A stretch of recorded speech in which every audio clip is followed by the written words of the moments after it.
For some, there's nothing left to do but crack up over the price of eggs, if you're not crying in the grocery aisle. Everyone's in on the joke because everyone's feeling the crunch of eggflation. The average price of a dozen eggs is now $4.25, well over double what it was 1 year ago. I'm joined now by Damian Mason, farm owner and host of the Business of Agriculture podcast. Damian, thanks for being with me today. Thanks for having me, Simone. Look, the last time that we talked, we were talking about food inflation overall, but what's happening with eggs goes far beyond that. What can you tell me about the magnitude of the bird flu as it stands in the U.S. today?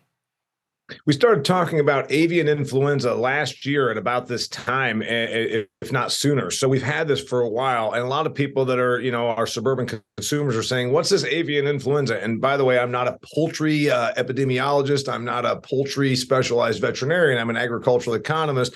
But I also read and I keep up with my clients that are in this space. My understanding is we've gotten rid of or depopulated about 44 million hens in the last so many months or year. Our flock is about 325 million. So when you think about that, that's about 13% of our herd or a flock, if you will, that produce the eggs for us. So when you take away 13% of your hens, obviously you take away 13% of egg production. So there's our biggest problem is a simple issue of supply, but there's some other things that play also. And Damian, what are we seeing on the producer side of this? I mean, obviously a lot of producers are losing a lot of hens here. What's happening over there? They've usually worked on really thin margins. So if there are death losses right now, there could be insurances in play. But the other thing that needs to be mentioned, and this is where I think the ag sector stands to get a little bit of a black eye.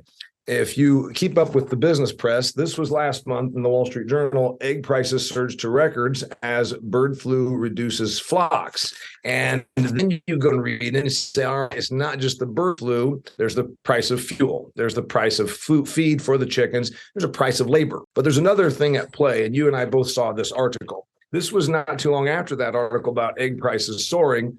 This is about Cal-Maine, the nation's largest egg producer. They're a Mississippi-based egg producer. And I want to tell you something that I think is really problematic for the sector, only because of the public relations situation. Their quarterly net income was $198.6 million at the end of November. That's when their quarter ended. 1 year prior to that had been $1.17 million. I'll give you those numbers again because I know I've been a little number specific in our interview, Simone. $198.6 million quarterly net income compared with $1.1 million the year prior. You're talking about 190 times increase in net income. So at the farm level, the prices are so strong and they're seeing that the consumer is bending a little, but certainly not breaking. So they're passing along pretty significant price increases. I don't believe that the retailer is making a great deal more money. They work on pretty thin margins, the Krogers, the Walmarts, whatever of the world. But the farm gate is making an amazing amount of money. If they have the birds and didn't lose them to avian influenza, their margins are numbers that they've not seen before, quite frankly. Yeah, the Cal-Maine stuff is pretty phenomenal. Again, 198 million net income. That is their profit compared to about 1.1 million for a quarter. It's unbelievable. Their stock price is up 30% over the last 12 months. I looked up some of their specifics in their feed costs. As you mentioned, food was getting more expensive. Their feed costs increased 30% from the latest quarter to the one a year ago. But they're selling at double the price. And on top of it, Cal-Maine say they don't have a single positive test of avian flu at any of their facilities, either owned or contracted. How are they getting away with this amount of record revenue, record profits? And, I'm an ag guy, so I want to make sure that I'm putting out here. There's a lot of times when everybody in ag has worked on margins that were so paltry you would scoff at them, and so I want to point that out. Yeah. There are those who would say, who the heck would ever put this much money and effort and risk into something with a 4 to 6%, single-digit return on your capital. So that being said, I believe it's gotten almost on the verge of excessive because they know the consumer still is really pushing eggs. Eggs tend to be pretty inelastic in demand. It's not like, perfume or something that you don't really need. Eggs are pretty much, a staple. the producers seem to be capitalizing on that and padding the margins, obviously by about 190 times than what they were just a year ago. My concern for the ag sector is that when the consumer goes and Mrs. Consumer, if you will, buys these eggs over here at Kroger, this was $5.49 just yesterday evening. They were about $1.50 here in Phoenix, Arizona, about $1.50 for a grade A large eggs at Kroger a year and a half ago. So we're talking about 3.5 times, roughly 3.5 times what the price is. When the consumer sees that, after a while, they start to feel a little bit jaded, a little bit like, I'm being taken advantage of. And then they start calling for action. Think about, say, fossil fuels. The consumer goes and pumps up and says, wait a minute, how did gas go to $4.69 when it was just $3 6 months ago?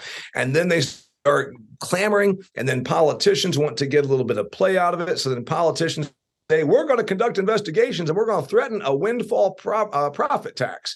I almost wonder if we're going to see in the next couple of weeks, we got new Congress. We got, the media buzz storm, Simone. Are we going to start hearing politicians calling upon big egg, if you will, to come in before Congress and talk about how you're passing along these and extorting the consumer?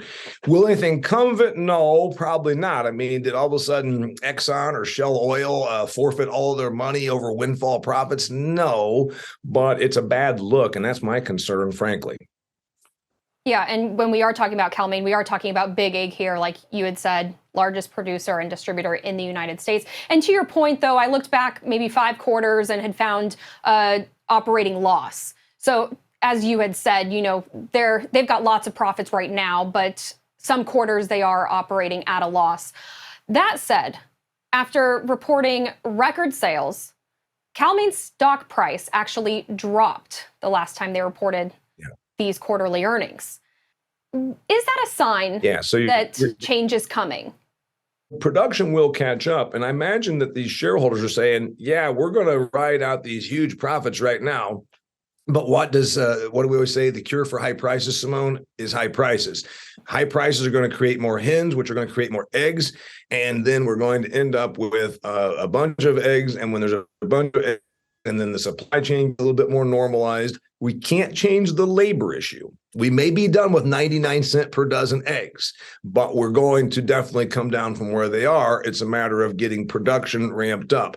Unless you believe that avian influenza is something that we never get a handle on. But we had this in 2015. Within about 6 months, we were through it. This one has lasted a little longer. This avian influenza, and again, I'm not a poultry epidemiologist, but I can tell you that this avian influenza globally is stuck around a little longer than past bouts of it. Damian Mason, host of the Business of Agriculture podcast. Thank you so much. Always appreciate your insights on this.